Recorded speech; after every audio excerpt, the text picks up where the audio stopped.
ውድ ጠለስ ሚዲያ ቤተሰቦችና ታዳሚዎች ሰላም ጤና ይስጥልን። ይህ በጠለስ ሚዲያ ባሳየ ደርቤ የሚቀርበው የታህሳስ 21 ቀን 2018 ዓ.ም የዘወትር ፕሮግራማችን ነው። እናም በዛሬው ፕሮግራማችን ልዩ ልዩ መረጃዎችን፣ ወቅታዊ ጉዳዮችን ወደ እናንተ የምናደርስ ይሆናል። ስለዚህ የጠለስ ሚዲያን ሰብስክራይብ በማድረግ እስከ ፕሮግራማችን ፍጻሜ ድረስ አብራችሁ ትቆዩ ዘንድ በአክብሮት ጋብዘን በቀጥታ ወደ ዕለቱ ፕሮግራም እናልፋለን።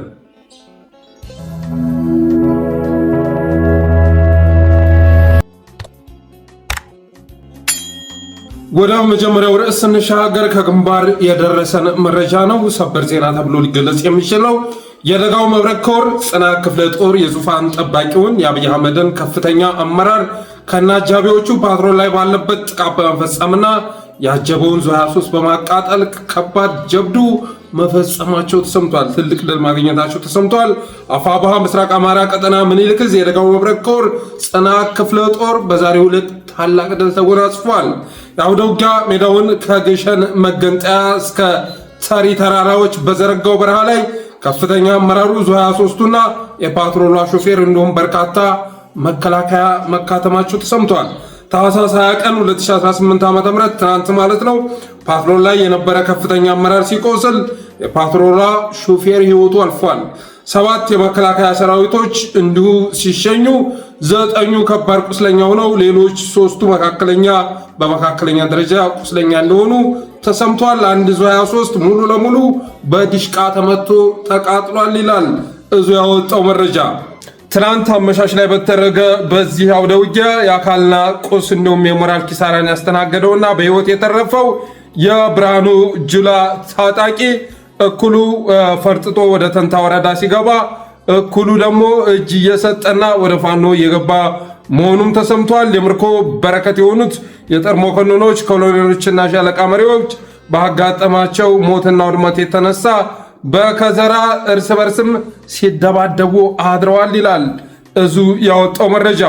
በሌላ መረጃ ደግሞ ይህም በጣም አስገራሚ የሆነ ድል የተመዘገበበት ነው።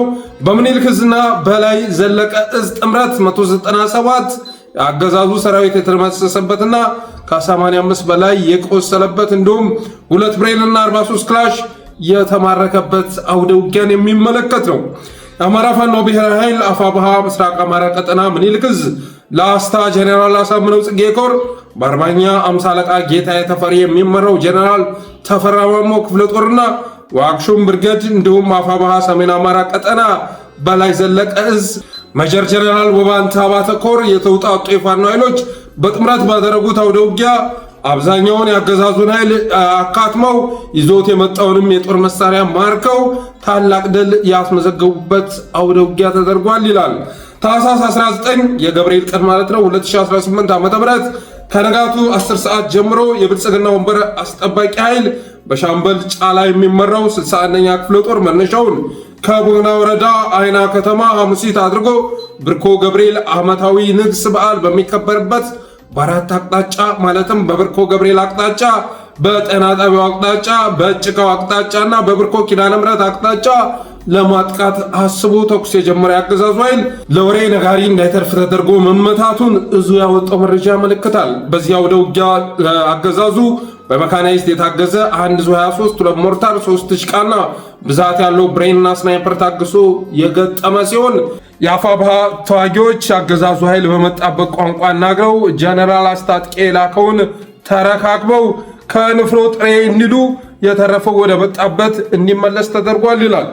አገዛዙ በተደመሰሰበት እርምጃ ከፍተኛ ሰብአዊና ቁሳዊ ኪሳራ ያስተናገደ ሲሆን 197 ሰራዊት የ61ኛ ክፍለ ጦር የሰው ኃይልን ጨምሮ ሲደመሰስ 85 ቁስለኛና 7 ምርኮኛ መገኘቱም እንደዚሁ ከዙ የደረሰ መረጃ ያመለክታል። በተጨማሪም 2 ብሬን 43 ክላሽ 84 ወታደራዊ ሻንጣ 2850 የብሬን ተተኳሽ 2200 የክላሽ ተተኳሽ መማረኩ ተሰምቷል። ለአማራ ሕዝብና ለንጹሃን የማይጨነቀውና የጦር ወንጀል እየሰራ የሚገኘው የብርሃኑ ጁላ ጦር በየዓመቱ ታህሳስ 29 የሚከበረውን የቅዱስ ላሊበላ የልደት ቀንና የገና በዓል ንግስን ለማክበር እየተጓዙ የነበሩ 12 ንጹሃንን በሞርታር ቅንቡላ 2 ንጹሃን ቤት ለቤት በመዞር የፋኖ መረጃ ክንፍ ናችሁ በሚል 2 እናቶችን ሲረሽን 9 ንጹሃንን አቁስሏል። ብርኮ አንደኛ ደረጃ ትምህርት ቤትን በመድፍ ቅንቡላ አፍርሶታል ይላል የወጣው መረጃ።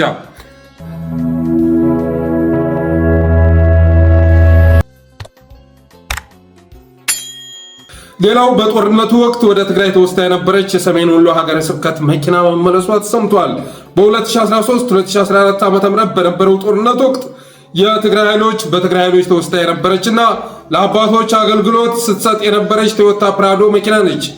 የትግራይ ጊዜያዊ አስተዳደር መኪናዋን ለሀገረ ስብከቱ ልዑካን በሰላም ያስረከበ ሲሆን ልዑካኑም ቁልፉን ለብፁዕ አቡነ ቄርሎስና ለብፁዕ አቡነ ኤርሚያስ አስረክበዋል ይላል። እንደዚህ አይነት ዜናዎች ትርጉማቸው በነገራችን ላይ በጣም ትልቅ ነው።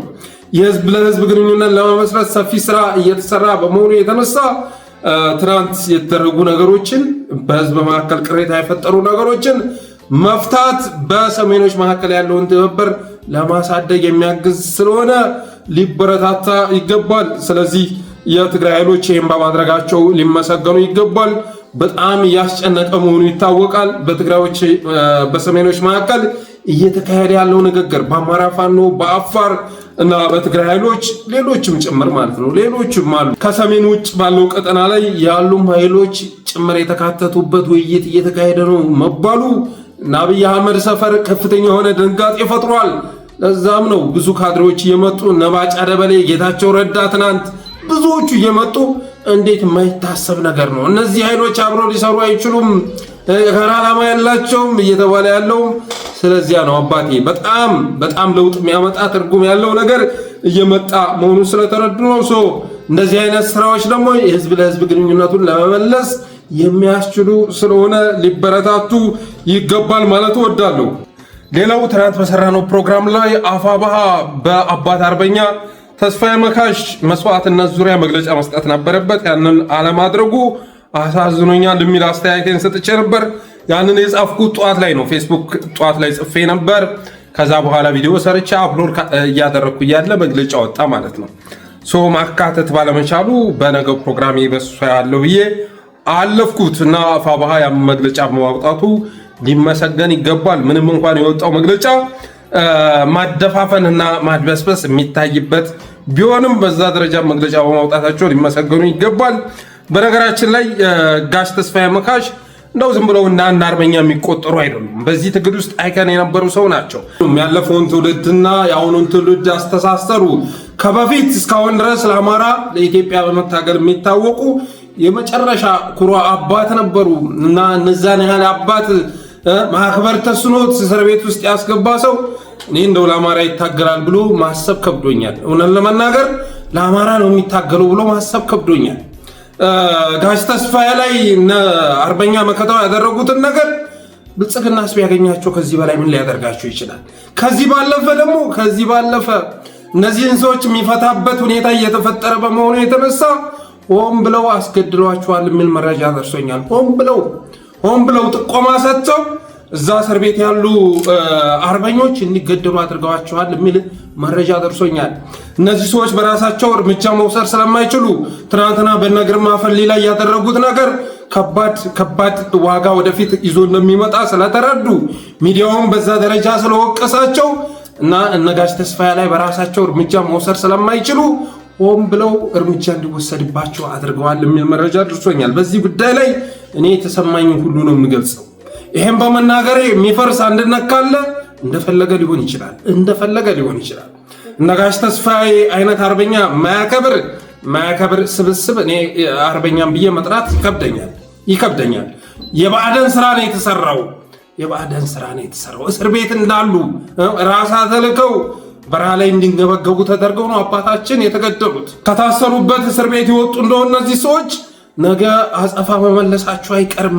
የተፈጸመባቸውንም ግፍ ተናግራ ያሳጡናል። ስለዚህ ቢገደሉ ይሻላል ተብሎ ጥቆማ ተሰጥቶ ነው እርምጃ እንዲወሰድባቸው የተደረገው። ይህንን ላውራው አላውራው እያልኩ መረጃው ደርሶኝ ለሁለት ቀን ያህል አፈንኩት። ግን ብልጽግና በራሱ መረጃ ነፍንፎ ደርሶበት አይደለም ያንን ያደረገው ጥቆማ ተሰጥቶት ነው። ጥቆማውን የሰጡት እነማን ናቸው ካላችሁ ደግሞ አፋሕድ ውስጥ ያሉ ከፍተኛ አመራሮች መሆናቸውን ሰምቻለሁ። ስለዚህ አፋብኃ ያወጣው መግለጫ ነው ውስጡን ሳይነካካ በዚህ በተወሰደው እርምጃ የሚፈርስ አንድነት የለም ምናምን የሚል ነገር ያካተተ ቢሆንም በዛም ደረጃ መግለጫ መስጠታቸው ያስመሰግናቸዋል። ከዛ ውጭ ግን ያልተመሰረተ አንድነት አይፈርስም። አዎ ምንም መወሻሻት የለብንም። የተመሰረተ ነገር ስለሌለ የሚፈርስ ነገር የለም። ምናልባት ለተመሰረቱት የምትችሉት ካልሆነ በስተቀር እስካሁን ድረስ የመሰረታችሁት ነገር አለመኖሩ የሚታወቅ ጉዳይ ነው።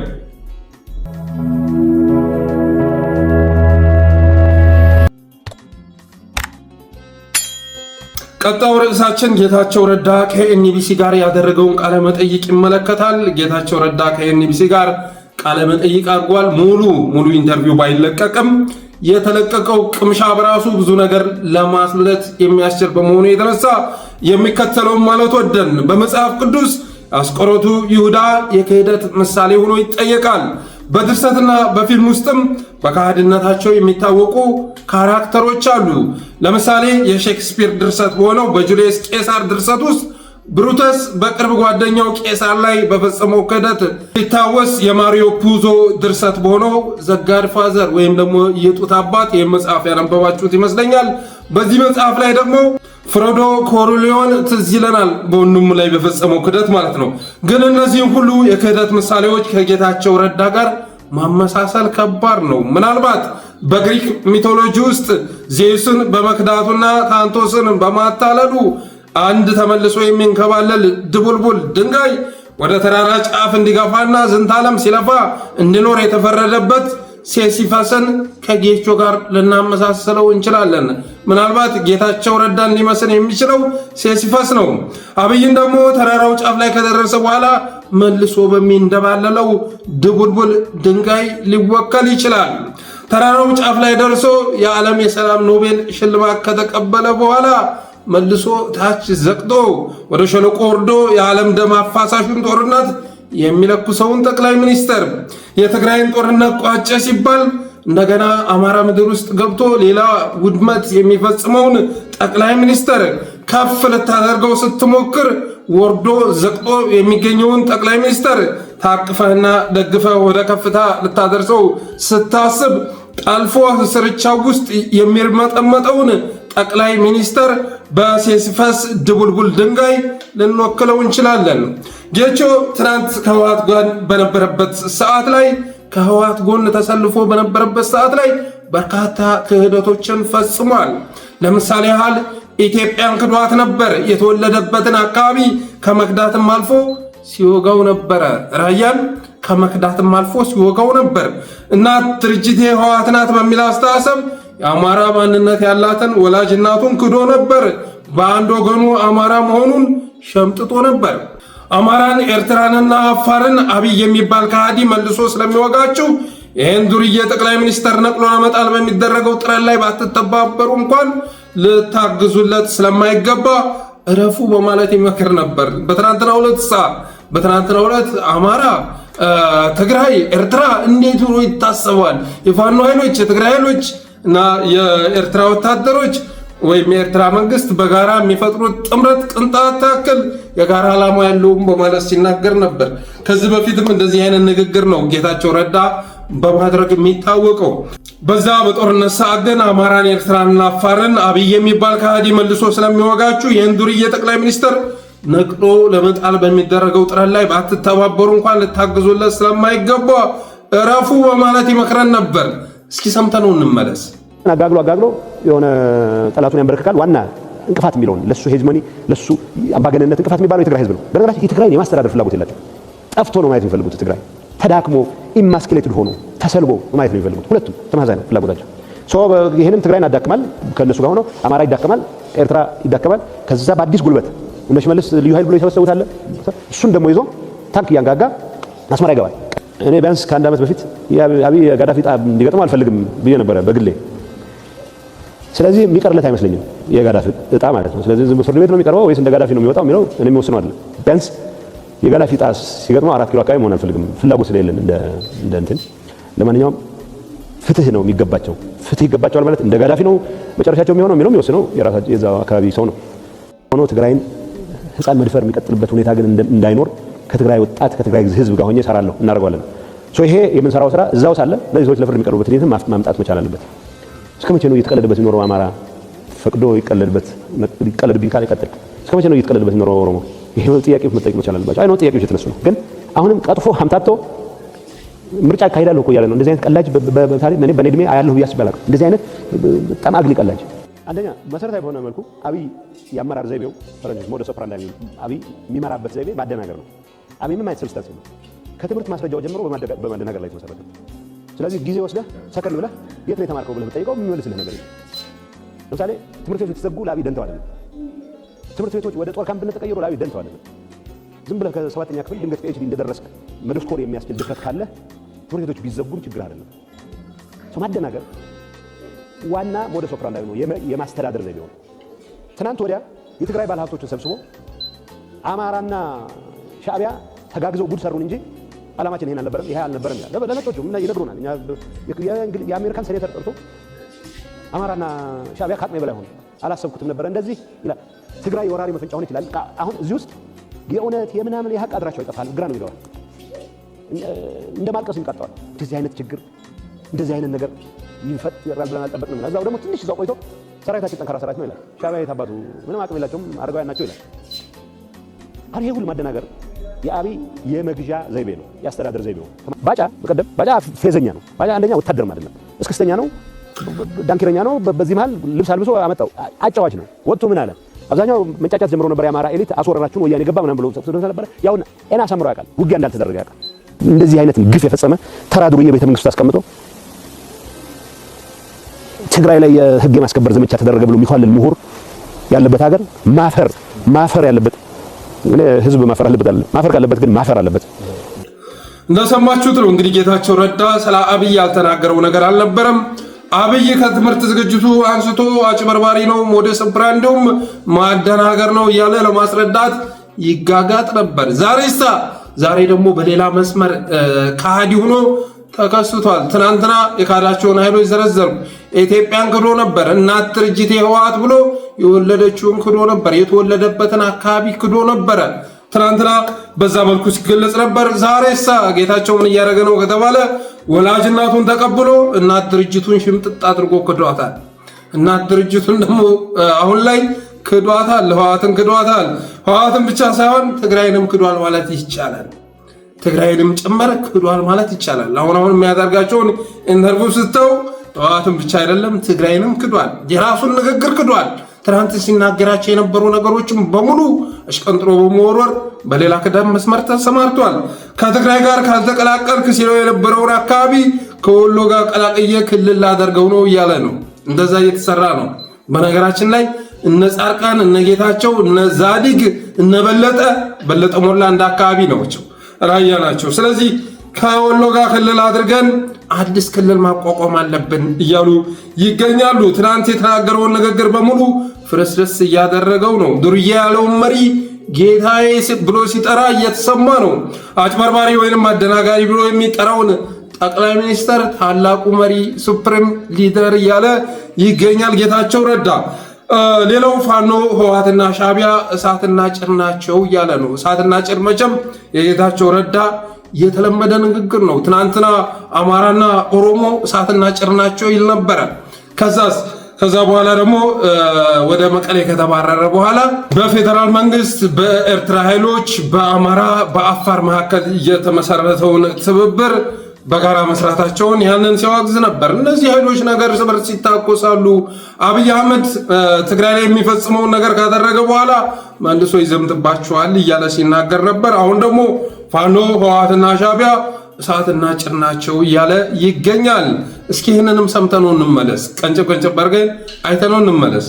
እና አሁን ለምሳሌ ዶክመንቱን ይዞ ስለወጣው ኮፒ አለኝ ነው ያው ትንሽ ነገር እስቲ 76% of the crimes were committed specifically በኤርትራውያን ተፈጸሙ ይልና ከ24% assortment of ፋኖ አለ። ያልገባ እኮ የለም። ትግራይ ውስጥ እኮ እድል ገጠመኝ ያለ ማንኛውም ፋኖ አንድ ያደረገው ዝም ብሎ ኋላ ሊሆን ይችላል እንጂ ሁሉ የግል ሽፍታ የነበረም ሳይቀር እኮ ነው ትግራይ ላይ የተባለው። ሻዕቢያ፣ TPLF፣ ፋኖ በምን ስሌት ነው አንድ የምትሆነው? ኤግዛክትሊ የሚያግባባህ ነገር በቃ አብይን ከጣል ነው ችግር የለውም ከዛ ኋላ ይታያል ነው። እንደሰማችሁት ነው እንግዲህ ጌታቸው ረዳን አንዳንዶች ለምሳሌ አቋም ለውጥ ሲያደርጉ በሆነ ዘርፍ የሚታወቁበት ነገር ካላቸው በሌላ ዘርፍ ለመታወቅ ጥረት ያደርጋሉ። ጌታቸው ረዳ ግን ምን እያደረገ ነው ካላችሁ ትናንትና ትግራይ ላይ የገባነውን ስብዕና አዲስ አበባ ላይ እያፈራረሰ ነው ማለት ወዳለኝ። ትናንት ጌታቸው በትግራዮች ልብ ውስጥ ትልቅ ቦታ ነበረው። አሁን ላይ ታዲያ ከትግራዮች ልብ ሲወጣ በሌሎች ኢትዮጵያውያን ልብ ውስጥ ለመግባት እየሞከረ አይደለም፣ እንደዛ አይደለም። ከትግራዮች ልብ ወጥቶ አዲስ አበባ ላይ እየፈራረሰና ከአብይ አህመድ ጫማ ስር እየተርመጠመጠ ነው ማለት ይቻላል። እንደ ሲፈስ ድንጋይ መልሶ የሚንከባለለውን መሪ ተራራው ጫፍ ላይ ሰቅያ አስቀምጣለሁ ብሎ ትናንት በአንድነት ኃይሉ በአማራው ኤሊት ተሞክሮ እንደማይቻል የተረጋገጠውን የከንቱ ተግባር እያከናወነ ነው። አብይ አህመድን ተራራ ጫፍ ላይ ሰቅያ አስቀምጣለሁ ብሎ ማሰብ የከንቱ ነው። ትናንትና የአንድነት ኃይሉ ወደሚፈልገው ከፍታ ሊወስደው ጥረት ሲያደርግ ነበር። የአማራ ኤሊት ከጀርባ ሆኖ ሰፊ ድጋፍ ሲያደርግለን ነበር። አብይ አህመድ ግን ወደ ከፍታ ልተዋጠው ስትሞክር አንተን ጠልፎ መልሶ ሸለቆ ውስጥ ተሸርኩቶ ወድቆ የምታገኘው መሪ ነው። የዓለም የሰላም ኖሮች ተብሎ ከተሸለመ በኋላ ለኢትዮጵያውያን መሙላት አቅቶት መንደር ውስጥ ሲርመጠመጥ የምታገኘው መሪ ነው። ከኢትዮጵያውያን አንሶ ኦሮሚያ ጉያ ውስጥ፣ ኦሮሚያ ደግሞ ስትሄድ ከኦሮሚያ አንሶ ጅማ አጋሮ ጉያ ውስጥ ሲርመጠመጥ ታገኘዋለህ። እንደዚህም እንደ ማስረጃ በኦሮሚያ ዞኖች መካከል ያለውን እድገት ሂድና ተመልከት። ያለው ልዩነት ይገባሃል። ሰላሌ ላይ ቅንጣት ታክል ልማት አታገኝም። ጅማ ላይ ነው አንጻራዊ በሆነ መልኩም ትንሽ ለውጥ የምታገኘው። እንደዚህ ሲፈስ ድንጋይ መልሶ የሚንከባለለውን መሪ ተራራው ጫፍ ላይ ሰቅያ አስቀምጣለሁ ብሎ ጌታቸው ረዳ ትናንት በአንድነት ኃይሉም በአማራው ኤሊትም ተሞክሮ እንደማይቻል የተረጋገጠውን የከንቱ ተግባር ለማከናወን ጥረት እያደረገ ነው። ከዛ ውጭ ከወር በፊት አልጀዚራ ላይ የቀረበው አቶ ጌታቸው ረዳ የትግራይን ጄኖሳይድ በተመለከተ የተናገረው ንግግር በትግራይም በፌዴራልም በኩል አልተወደደለትም ነበረ። በተለይ ደግሞ በፌዴራል መንግስቱ በኩል ጄኖሳይዱን አምነህ ከመጣህ ኦሬዲ ጄኖሳይደሩንም አምነህ እንደመጣህ የሚቆጠር ነው። በኢትዮጵያ ምድር ላይ ጄኖሳይድ ተፈጽሟል ብለህ አልጀዚራ ላይ መናገር ጄኖሳይዱን ያስፈጸመው አብይ አህመድ ነው የፈጸመው አብይ አህመድ ነው ብለህ እንደመናገር የሚቆጠር ነው በማለት ከፍተኛ የሆነ ትችት ሲሰነዘርበት ነበር። አክቲቪስቶችም በአገዛዙ ልሳን በሆኑ ሚዲያዎችን በኩል ሲጠለጠል ነበር። በትግራይ በኩልም እንደዚሁ ተቃውሞ ሲያስተናግር ነበር። ጌታቸው ረዳን ግን ያስደነገጠው እና ያሳሰበው ከትግራይ በኩል የሚመጣው ተቃውሞ ሳይሆን በፌዴራል በኩል ያጋጠመው ቁጣ ነበረ። ስለዚህ ጌታቸው ረዳ ሲያስብ ሰንብቶ ለአልጀዚራ የደበቀውን ጄኖሳይደር መረጃ ለኤንቢሲ መስጠት እንዳለበት አመነ። ኤንቢሲ ኢትዮጵያ ለብሩክ ሊነግረው ወደደ። ከዛ ትናንትና ምን አለ? 76% ትግራይ ውስጥ የተፈጸመው ጄኖሳይድ 76%ቱ በኤርትራ ኃይል ነው የተፈጸመው፣ 12%ቱ በፋኖ ነው የተፈጸመው፣ 12%ቱ እንደገና በሌሎች የተፈጸመ ነው አለ። ፌዴራል መንግስቱ አዲስ አበባ ላይ ውሃ ሲረጭ ነበረ። ያን ሁሉ የድሮን ድብደባ ሲያካሄድ የነበረው የአማራ ፋኖ ነበር አለ። እኔ የሀገር መረጃ አለ። በዚህ ጉዳይ ላይ መረጃ የምትፈልጉ ሰዎች ሙሉ ከአዲስ አበባ ተነስቼ ወልዲያ እስክደርስ ድረስ የመኪናውን መስተዋት ዝቅ ማድረግ አትችሉም ነበረ። መንገዱ እንዳለ በሰው ልጅ ስጋ በድሮን የተደበደበ በየመንገዱ 3 ተሳቢ 4 ተሳቢ ነበር የምታገኙት። በየኪሎ ሜትሩ ውስጥ ቢያንስ አንድ የተቃጠለ መኪና ታገኙ ነበር። ያ ደግሞ የተከሰተው ወደ ትግራይ እየተመለሱ ሳለ ነው። ጣርማ በር ደርሰው ወደ ትግራይ እየተመለሱ ሳለ ከኋላ እየተከተለ ምሽክ ነው ያደረጋቸው አብይ አህመድ። ከዛ ጌታቸው ረዳ ምን አለ? 76%ቱን የትግራይ ጄኖሳይድ የፈጸመው የኤርትራ መንግስት ነው፣ 12%ቱን ፋኖ ነው አለ። 12% ደግሞ ሌሎች የሶማሌም መሐመድ ፈርማጆ የሚላከው ኃይል አለ እያለ ሲናገር ስለነበር ማለት ሌሎች ናቸው። የፌዴራል መንግስቱማ ጭራሽ ወደዛ ጦርነት እንዳንገባ ሁሉ ሲመክረን ነበር። አልሰማን ብለን ነው እንጂ ተው ወደ ጦርነት ከገባን የኤርትራ መንግስት ይጠቀምብናል፣ ስለዚህ ይቅርብን እያለ ሲናገር ነበር። አጌታቸው የመጨረሻ ሲስፈስ እንደዚህ ያለማ ከሃዲ ታይቶ አይታወቅም። በድርሰቱም በመጽሐፉም በየትኛውም በፊልሙም ውስጥ ተከስቶ አያውቅም። የመጨረሻ ማለት ነው። በታሪካችን ያየነውን በአይናችን ያየነውን 12% እኮ የአማራ ፋኖ ነው ያለው። የአማራ ልዩ ኃይል አይደለም ያለው ጌታዬ። የአማራ ልዩ ኃይል ነው ካለማ የክልል መንግስት ሊሆን እጅል ሆነ። 12%ቱን ለፌደራል አይደለም የሰጠው ሌሎች ናቸው የፈጸሙት አለ። የፌደራል መንግስቱ እዛ ውስጥ ጣልቃ እንትን የለበትም። የአማራ ክልል መንግስት የለበትም። የአማራ ልዩ ኃይል የለበትም። ማን ነው? ፋኖ ነው ያለበት። ፋኖ ሌላውን ተውትና በእነሱ አጠራር ምዕራብ ትግራይ የሚሉት በእኛ ወልቃይት የምንለው አካባቢ ላይ እነ ዘመነ ካሴ ብዙዎቹ ወደዛ አካባቢ እንዳልሄዱ ይታወቃል። በብዛት ጌታቸው ረዳ እዛ አካባቢ ላይ ብዙ ነገር ሲናገር ስለነበር ማለት ነው። የወልቃይት ጊዜ አስተዳደር አይደለም፣ ብአዴን አይደለም፣ የአማራ ፋኖ አይደለም፣ ብአዴን ያሰማራ የአማራ ሚሊሻ አይደለም። በጌታቸው አነጋገር ማነው የትግራይ ጄኖሳይድን የፈጸመው? የአማራ ፋኖ ነው። ይህንን ነው እንድናምነው የሚፈልገው። በተረፈ ግን ይህን ሲናገር ደግሞ መረጃው አለኝ አለ፣ እጅ ላይ አለ፣ ኮፒ አድርጌ ይዤዋለሁ። ምን አይነት መረጃ ነው ያገኘው? እባክህ ወሳኝ መረጃ እጅ ገብቶ የለ እንዴ? ወሳኝ የሆነ መረጃ። ይህንን የሚያምንህ ያለ ይመስልሃል? የሚያምንህ ያለ ይመስልሃል? ትናንትናም ቢሆን አማራ ላይ ስታስተላልፈው የነበረው መልእክት ትግራይና አማራን የመጨረሻ ጫፍ ላይ እንዳደረሳቸው ይታወቃል። ዛሬም ቢሆን ጌታቸው ረዳ ጥረት እያደረገ ያለው የአማራን ፋኖ አስበልጦ እንደገና ቁጭ ብሎ ሊበላ ነው ፍላጎቱ። እኔ እንደዚህ ያለ ሰውዬ መቼም በዚህ በኢትዮጵያ ፖለቲካ ውስጥ ታይቶ አይታወቅም። በኢትዮጵያ ፖለቲካ ውስጥ እንደዚህ ያለ አጥፊ ስብዕና ያለው ሰው ታይቶ አይታወቅም። ደግሞ እኮ ፖለቲካ ያውቃል ይባላል። ፖለቲካ ያውቅም ጌታቸው ረዳ የሚያውቀው ክህደት ነው። በተረፈ በብሩክ የሚመራው ኤንቢሲ ባለፈው ዋነኛ ዓላማው ምን እንደሆነ ነግሬያችሁ ነበር።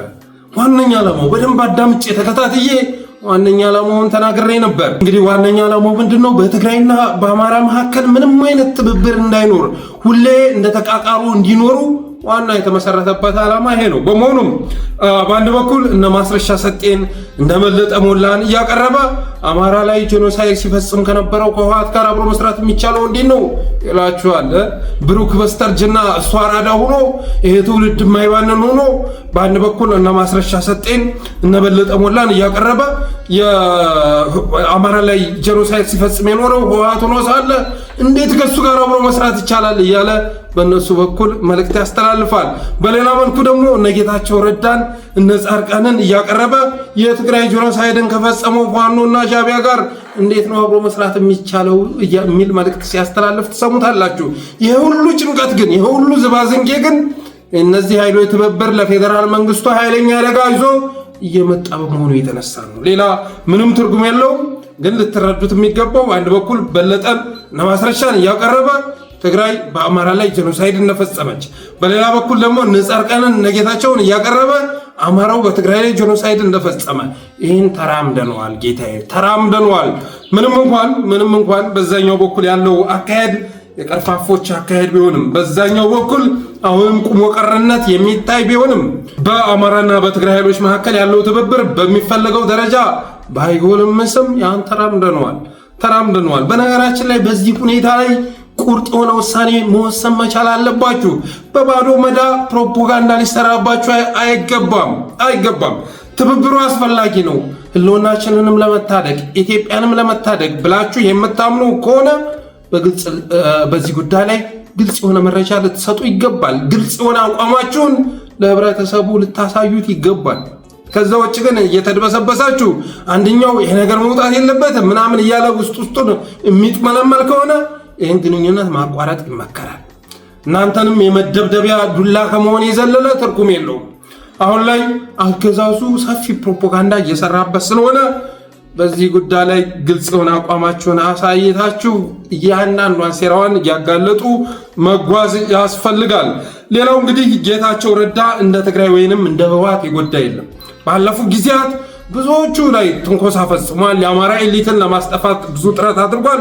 ግን በእኔ እምነት ጌታቸው ረዳ እንደ ትግራይ የጎዳው የለም። እንደ ህወሓት የህወሓትን ያህል የጎዳው ኃይል ኢትዮጵያ ውስጥ የለም። ምክንያቱም ትናንትና ስልጣን ላይ በነበረችበት ሰዓት ላይ ህወሓት በዋናነት እንድትፈነገል ካደረጓት ንግግሮች መካከል አንዱ የጌታቸው ረዳ ንግግር ነበር። የአማራና የትግራይ ህዝቦች እሳትና ጭር ናቸው ብሎ መጥቶ ቀባጠረ። ያናደረገው ተሳስቶ ነው ብዬ አላምንም። ሆን ተብሎ እና አብይ አህመድ ወደ ስልጣን ይመጡ ዘንዳ ጌታቸው ረዳን ንግግር አድርጓል ብዬ አስባለሁ። ከበፊት ጀምሮ ጌታቸው ረዳ ያደረጋቸውን ንግግሮች የፈጸማቸውን ተግባሮች ስትመለከቱ የመጨረሻ የአብይ ኤጀንት እንደነበር ትረዳላችሁ። ስለዚህ እሳትና ጭድ ናቸው የትግራይና የአማራ ህዝቦች አሉ። እኛንን እንዲህ እሳትና ጭድ ተባለላ ጌታዬ። ወደው ምን ተመሰረተ? ኦሮማራ። ከዛ ህወሓትን በካልቾ አጥጎ ወደ መቀሌ ላከ። አብይ አህመድ ወደ ስልጣን መጥቶ ተደላደለ። ግን ደግሞ ህወሓቶች ላይ እርምጃ ሳይወስድ አምልጠውት መቀሌ ገብተው ነበር። ከሙሉ ኃይላቸው ጋር መቀሌ ገብተው ነበር። እነሱን ለመምታት ሲፈልግ ጌታቸው ረዳ በሚዲያ እየመጣ የአብይን የትምህርት ማስረጃ፣ የአብይን ብቃት፣ የአብይን ታናሽነት፣ የአብይን ዱርዬነት፣ የአብይን አጭበርባሪነት በየሚዲያ እየመጣ ይናገር ጀመር። አብይ አህመድ ደግሞ እንደ መንግስት ምናምን ብትተቸው ግድ የለም፣ በግል ስብዕናው ከመጣህበት ግን እንዲህ በፍጹም የሚምራ የለም። ስለዚህ ጌቾ መቀሌ ላይ ከሄደ በኋላ አብይን ነካክቶ ትግራይን ወደ ጦርነት አስገባ። ትግራይ እንድትከበብ ተደረገ። ከዛ አብይ ማድረግ ያለበትን አደረገ። እነ ስዩም መስፍንን እነ አባይ ፀሐዬን እነ አስመላሽ አባቱን ስም ጠፋኝ፣ እነሱ ላይ እርምጃ ወሰደ። ዋና የሚላቸው ባላንጣዎች ላይ እርምጃ መውሰድ ቻለ። ከዛስ ከፕሪቶሪያ መልስ ምን አደረገ ጌታቸው ረዳ? ከፕሪቶሪያ መልስ ደግሞ ግልጽ በሆነ ሁኔታ ከአብይ ጎን ተሰለፈ። እንደገና ትግራይን ለሶስተኛ ጊዜ ካዳት። ይህንንም የተመለከቱ ይህም የገባቸው የሽሬ እናቶች ሽሬ መድረክ ላይ ሊያወራ ሲል ሽሬ ላይ ማዕራይ ብሎ መናገር ሲጀምር ዋይ ብለው ተነስተው ቁጣቸውን መግለጽ ጀመሩ። ምናልባት ምስ ህዝቢ እንራኸበሉ መድረክ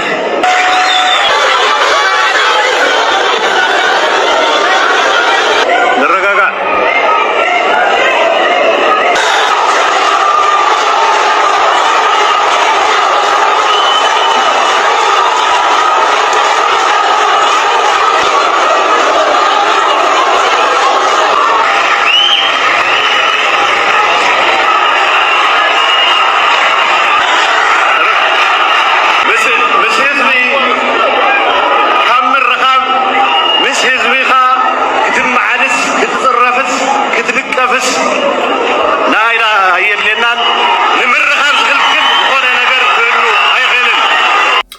እንዳያችሁት ነው እንግዲህ ሽሬ ላይ ያኔ ለመናገር ሲሞክር ምንም የምትናገረው ነገር አለ አንተ ከሃዲ ብለው አባረሩት።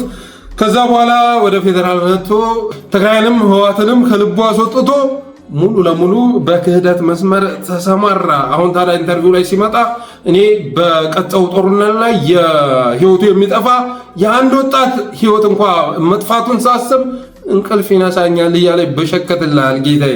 በፍጹም እንቅልፍ አይነሳም። ሲጀመር ራስን ስተህ ነው የምትተኛው። ራስን ስተህ ሁሌ እንደምትተኛ ይታወቃል። እና እስካሁን ባለው ሂደት ውስጥ ጌታቸው ረዳ እንደ ትግራይ እየጎዳው የለም። እስካሁን ባለው ሂደት ውስጥ ጌታቸው ረዳ እንደ አብይ አህመድ ደግሞ የጠቀመው የለም። ምክንያቱም ከመጀመሪያው ንግግር ጀምሮ እሳትና ጭድ የአማራና የትግራይ ህዝብ እሳትና ጭድ ናቸው የሚለው ንግግር የጠቀመው ለማን ነው? ለአብይ አህመድ ነው። መቀሌ ሄዶ ጌታቸው ረዳ ሲናገረው የነበረው ንግግር ማንን የጠቀመው ካላችሁ አብይ አህመድን ነው። እዛ ላይ ሆኖ መቀሌ ላይ ሆኖ የአማራን ኤሊት ሂሳብ እናወራርዳለን ምናምን እያለ መዘብዘቡ የጠቀመው ለማን ነው? ለአብይ አህመድ ነው። አንድነት ኃይሉን እንደ ጨፍላቂ ምናምን እያደረገ ሲነዛ የነበረው ፕሮፓጋንዳ የጠቀመው ማንን ነው? አብይ አህመድን ነው። እነዚህ ኃይሎች ከጎኑ እንዲሰለፉ ከማድረግ በዘለለ ቅንጣት ታክል ጉዳት አላደረሰበትም ማለት ይቻላል። በመጨረሻም አማካሪ በሚል ማዕረግ ተሹሞ አብርሃ በላይ የማይናገረውን እየተናገረ ይገኛል። አብርሃ በላይ እንኳን የማይናገረው ነው አሁን ጌታቸው ረዳ እየተናገረ ያለው። ግን የአሁኑ አካሄድ ጌታቸውን አብይ አህመድንም ጌታቸውንም የሚያከስም እንጂ አብይን የሚጠቅም አለመሆኑ ይታወቃል። አሁን ላይ አብይን ድክመቱን የሚነግረው ኃይል ነው የሚያስፈልገው። ድክመቱን ማስተካከል ያለበትን የሚናገር አማካሪ ነበር የሚያስፈልገው። በእርግጥ ያንን አይነት ንግግር ቢያደርግ ወደውኑ እንደሚያባርረው ጥርጥር የለውም። በተረፈ ግን አሁንም የማዘናጋት ስራ እየሰራ ነው። አሁኑ አካሄድ አብይን የሚጠቅም ቢመስልም ጌታቸው ረዳ ራሱን ከማክሰም ባለፈ በዚህ አይነት አካሄዱ አብይን መጥቀም ይችላል ብዬ አላስብም። ከዛ ውጭ ግን ጌታቸው ረዳ ትግራይም ላይ ሆነ አሁንም ፌደራል ላይ ሆኖ የሆነች ምሳሌ እያደረገ የሚያቀርባት ሴት አለች። ይቺ ሴት ማናት ጋይስ? ኬሪያ ትሆን እንዴ? እስኪ ሁለቱንም ሰምተን እንመለስ። ምን አለበት ተረትና አባባል እንኳን ቢቀይረልን። እስኪ ለማንኛውም ሰምተን እንመለስ። ድሮ እንደቀልድ የምናወራው ነገር ነበር። አንድ በእድሜ ገፋ ያለች ሴት አግብቶ በደንብ መጦር የፈለገ አንድ ወጣት በደንብ ሲቋቁላት ሲቀባባት በደንብ ደምቃ ጭራሽ በመቅናት ጀመረና አሮ ሞተ ብሎ አንድ ጓደኛ የሚያወራልኝ ነገር ነበር። አንዱ ገና ትንሽ ልጅ አግብቶ ልምድ የላትም ምናምን ብሎ ጣልጣል አረጋት፣ ፈታት። ከዛ ከውጭ ሀገር የሚኖር ሰው የሀገሬ ልጅ ዳሩልኝ ብሎ አግብቷት አስተምሯት ምናምን ትልቅ ቦታ ደርሳ አሁን ኢንስታግራም ላይ ምናምን ፎቶ ትለጥፋለች። እና ሰውየው እንግዲህ ድሮ የጣላት ነች እና ሁልጊዜ ያወጣ አያችኋት እቺን ባለጌ ይላል። ያንተም ጉዳይ እንደዛ ነው የሆነብንና እንደሰማችሁት ነው እንግዲህ ባጫ ደበሌንም በዚህ ልክ ሲገልጸው ነበር። ዳንኪረኛ ነው ዳንኪራ፣ እሱ ስለ ጦርነት የሚያውቀው ነገር የለም እያለ ሲያንቋሽሸው ነበር። በተመሳሳይ መልኩ ደግሞ አንድ ሴት ሲፈልግ አሮጊት ያረጋታል፣ ሲፈልግ ወጣት ያረጋታል። ይቺ ሴት ማና ብለን ለማጣራት ስንሞክር ኬሪያን ሳይሆን አይቀርም የሚል መረጃ ደርሶናል። በተረፈ ግን ፋኖ ወደ ጦርነት የገባው የፕሪቶሪያው ስምምነት ተፈረመ ብሎ ነው በማለት የተናገረው ነገር በከፊል እውነታነት ቢኖረውም አብዛኛው ነገር ግን ውሸት ነው። ፋኖ ወደ ትግል የገባው ፕሪቶሪያ ስምምነት ተፈረመ ብሎ አይደለም። ከስምምነቱ በኋላ ቆምረህ ከነ ብርሃኑ ጅላ ጋር ቆምረህ ትጥቅ ፍታ ተብሎ ሲመጣ ነው። የትግራይ ኃይሎች ትጥቅ ባልፈቱበት ሁኔታ አንተ ትጥቅህን ፍታ ሲባል በፍጹም ይሄ አይታሰብም። አማራ ልዩ ኃይልም ሊበተን አይችልም። በመከላከያው እምነት ስለሌለኝ የክልሌን ኃይል አላፈርስም ብሎ መሆኑ የሚታወቅ ነው።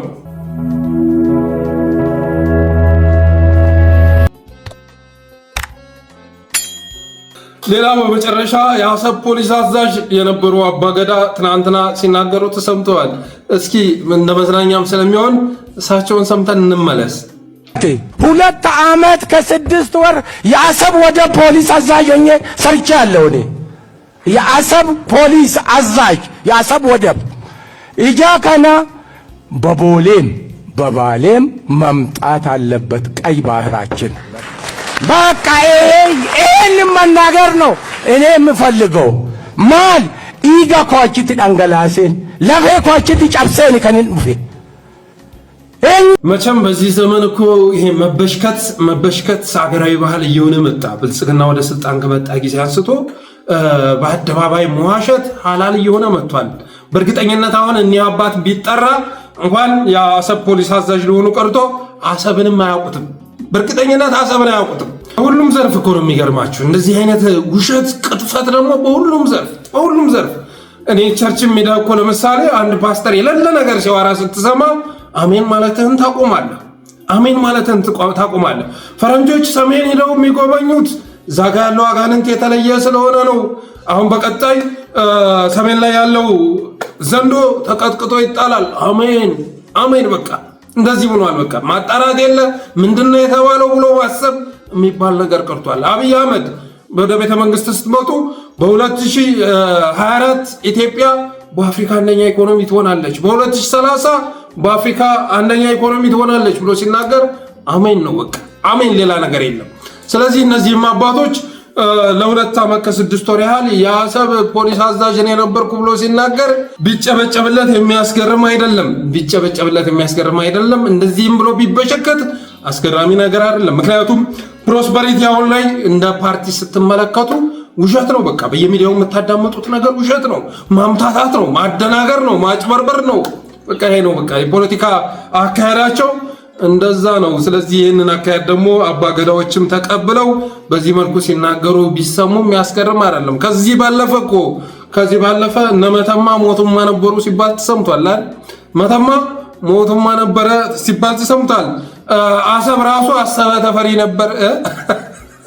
አሰበ ተፈሪ ለካ ስሙ ተቀይሯል፣ ጭሮ ተብሏል አይደል? ጭሮ ተብሏል። እና የአማራ ክልል ውስጥ ያሉ ትግራይ ውስጥ ያሉ ከተሞች በሙሉ ስማቸው ተቀይሮ የኦሮሞ ናቸው ሲባል ተሰምቷል። ሙሴን ያሳደገው ዶክተር አባገዳ ነበረ፣ እምነቱም ወቀፍና ነበር ተብሎ ሲነገርም ሰምተናል። ስለዚህ ያልተዋሸ ውሸት የለም ማለት አይቻልም። ይህንን ታዲያ እነ አብይ አህመድ ምን ይሉታል? እነ ዳንኤል ክብረት ምን ይሉታል? ትርክት ይሉታል።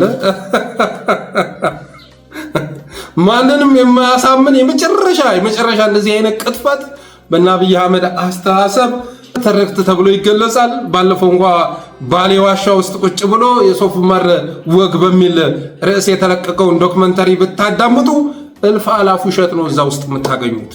ከአክሱም ተነስቶ የሆነ ፖርት የሚወጣ ዋሻ ምናምን እየተባለ ሁሉ ሲወራ ነበር። ስለዚህ እኒህም ሰው እየመተው አሰብ ፖሊስ አዛዥ እኔ ነበርኩ ቢሉ የሚያስገርም አይደለም። ጮማቸውን ቆርጠው ቀምሰውት የማያውቁትን እስኪ ከጠጡ በኋላ የአሰብ ፖሊስ አዛዥ እኔ ነኝ ማለት ቀርቶ የኤርትራ ፕሬዝዳንቱኛ አገልግያለሁ ብለው ቢናገሩም የሚያስገርም አይሆንም ማለት ወዳለሁ። በተረፈ አብራችሁ ስለቆያችሁ አመሰግናለሁ። ጠለስ ሚዲያን ሰብስክራይብ ሳታደርጉም እንዳትወጡ በማለት የዛሬ ዝግጅቴን እቋጫለሁ። ክበሩልኝ።